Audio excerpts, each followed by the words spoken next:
அன்பு மாணவ செல்வங்களுக்கு கலாபாரதியின் வாழ்த்துக்கள் கூடி ஒரு ஃபேண்டாஸ்டிக் ப்ராப்ளம் என்ன செய்ய போறோம் பிள்ளைங்களா நம்ம பார்க்க போறோம். அது என்னன்னு பாருங்க. The length of a second's pendulum on the surface of the earth is 0.9 meter. Right, ஒரு பெண்டுலம் இருக்கு, அதனுடைய நீளம் 0.9 மீட்டர் இருக்கு.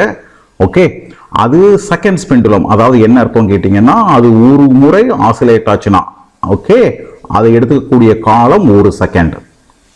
இப்ப the length of the same pendulum on surface of the planet X such that the acceleration of the planet X is n times greater than that of the Earth.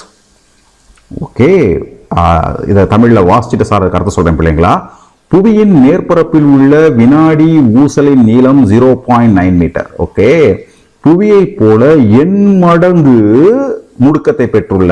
Okay, அப்ப என்ன அர்த்தம்? அதனுடைய acceleration due to gravity n into g பெற்றுள்ள X என்ற கோளின் மேற்பரப்பில் உள்ள போது அதே ஊசலின் நீளம்.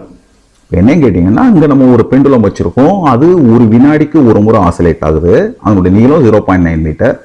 இப்ப இதை இன்னொரு கிரகத்துக்கு கொண்டு போயிடும், இன்னொரு கோளுக்கு கொண்டு போயிடுறோம். அதனுடைய ஆக்சலரேஷன் பூமியை விட எவ்வளவு அதிகமா இருக்கு? n டைம்ஸ் அதிகமா இருக்கு. அப்படின்னா அந்த கோள்லையும் இந்த பெண்டுலம் ஒரு செகண்ட் தான் அதனுடைய பீரியட் இருக்க வேண்டும் என்றால் நீளம் என்னவாக இருக்க வேண்டும்? இதுதான் பிள்ளைங்களா கேள்வி. So it's a simple problem இல்லைங்களா. நம்மளுக்கு என்ன தெரியும் கேட்டீங்கன்னா, டைம்க்கும் லென்த்துக்கும் கிராவிட்டிக்குள்ள ரிலேஷன் தெரியும். எத்தனையோ முறை நம்ம இதை என்ன செஞ்சுட்டு இருக்கோம், ஃபர்ஸ்ட் யூனிட்ல இருந்து இதை திரும்ப திரும்ப திரும்ப இதை படிச்சுட்டு இருக்கோம் பிள்ளைங்களா. T is equal to 2π√L/g. இது நம்மளுக்கு தெரிய விஷயம். இப்போ என்ன கேட்டீங்கன்னா, g மாறி போயிடுச்சு, n into g மாறிடுச்சு. இது ஃபர்ஸ்ட் விஷயம் பிள்ளைங்களா, n into g மாறிடுச்சு.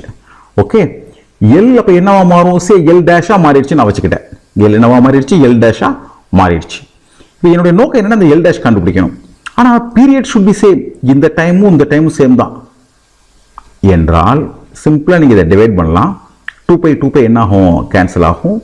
ஜியும் கேன்சல் ஆயிரும். ஸோ இங்க என்ன இருக்கும்? L dash by n divided by L. இது மட்டும் தான் இருக்கும் இல்லைங்களா. Say 1 divided by 2 divided by 1 பிள்ளைங்களா. Equation 2 divided by 1.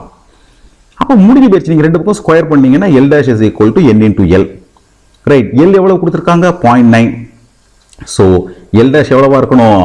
0.9 into n பிள்ளைங்களா. ஃபார் எக்ஸாம்பிள், பூமியோட 5 மடங்கு இருக்கு அப்படின்னா 0.9 into 5 மீனிங் 4.5 மீட்டர் இருக்கணும்.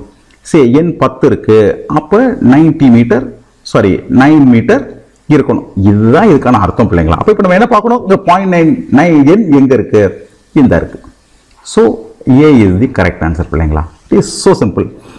பிள்ளைகளுக்கு புரிஞ்சிருக்கும்னு நினைக்கிறேன். சந்தேகம் இருந்துச்சுன்னா பிள்ளைங்களா கமெண்ட் பாக்ஸ்ல என்ன செய்யுங்க, தெரியப்படுத்துங்க. எவ்வளவு சீக்கிரம் முடியுது நாங்கள் என்ன செஞ்சிருவோம், அதுக்கு பதில் கொடுத்துருவோம். சேனலுக்கு சப்ஸ்கிரைப் பண்ணுங்க. உங்களை மாதிரி பிள்ளைங்க எல்லாருக்கும் நம்ம சேனலை அறிமுகப்படுத்துங்க. உங்கள் அனைவருக்கும் கலாபாரதியின் அன்பு வாழ்த்துக்கள் பிள்ளைகளா.